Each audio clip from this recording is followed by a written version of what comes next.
ဘယ်လိုလဲမှာကယ်ဆယ်ရေးတွေပင်လယ်သိမ်းတဲ့ရဲ့အတိုက်ကိုတန်းနေမှုကနေချပြီးတော့လှုပ်ချွားနေရကိုပြောင်းချပေးနေတာပါတဲ့တိုင်းနေပေါ်မှာနှစ်တိုက်ရောက်နေရကရဲဆန်နေရရှိလို့ညက်ကိုရတားပေါက်လေးကိုပါထိခိုက်စေနိုင်ပါလိပင်လယ်သိမ်းကတွေကတဲ့တိုင်းပေါ်မှာအတိုက်ဆောက်ရတာကြိုက်ပါလိတချို့ချင်းဒီမှာအတိုက်ကမိထားလောင်နေပါလိဒီခါတော့မိသက်သမားတွေကအချိန်မီကက်တင်လိုက်နိုင်ပြီးတော့နှစ်ပေါက်တွေကန်ကောင်းကြကြပါလိနှစ်မယူရတော့ရောက်ရက်ခက်ပြီးတော့ပြန်နေရပဲတက်နိုင်မှာဖြစ်ပါလိ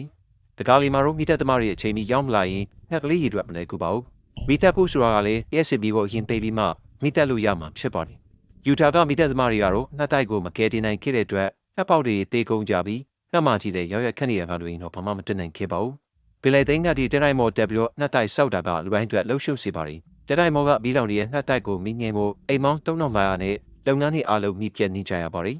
အတိုက်ဆောက်တဲ့နှစ်ထီကလည်းတက်လိုက်ပြီးတော့တည်ဆုံတက်ပါသည်ပြဿနာကပင်လယ်သိန်းခတ်တွေကအတိုက်ကိုတနေရာလေးမှာပဲနှစ်တိုင်းစောင့်နေကြတာပါဒီရောနှစ်တိုက်မီးလောင်ထိုင်းအောင်ပါညက်တီကတော့နှစ်တိုင်းလာပြီးတော့နှစ်တိုင်းစောင့်နေကြတော့မှာပဲပင်လယ်သိန်းခတ်တွေကအမားကတွေတင်နန်းစာရင်းနိုင်စွမ်းမရှိကြတဲ့ကြွယ်သူတွေကတက်တိုင်ပေါ်မှာအတိုက်ဆောက်ဖို့နေရာရေးပါလုပ်ပြီးထားကြရပါတော့တယ်ပင်လယ်သိန်းခတ်တွေကတစ်ပင်အမြင့်ဆုံးရဲ့ထိပ်မှာအတိုက်ဆောက်ရတာကိုကြိုက်ကြတဲ့အတွက်တက်တိုင်ထိပ်နေရာကသူတို့နှစ်တိုက်ကြတဲ့နေရာတွေဖြစ်လာကြတာဖြစ်ပါတယ်တစ်ပင်နေရှာခက်ခဲတဲ့အခါအတိုက်ဆောက်ဖို့ကိုတက်တိုင်ကိုပဲရွှေ့လိုက်ကြတာဖြစ်ပါတယ်လူတွေကအပင်ခုတ်ပြစ်နေကြရင်တက်တိုင်ပေါ်နှစ်တိုက်ရောက်လာလိမ့်မယ်ဆိုတာမတွေးမိခဲ့ကြပါဘူး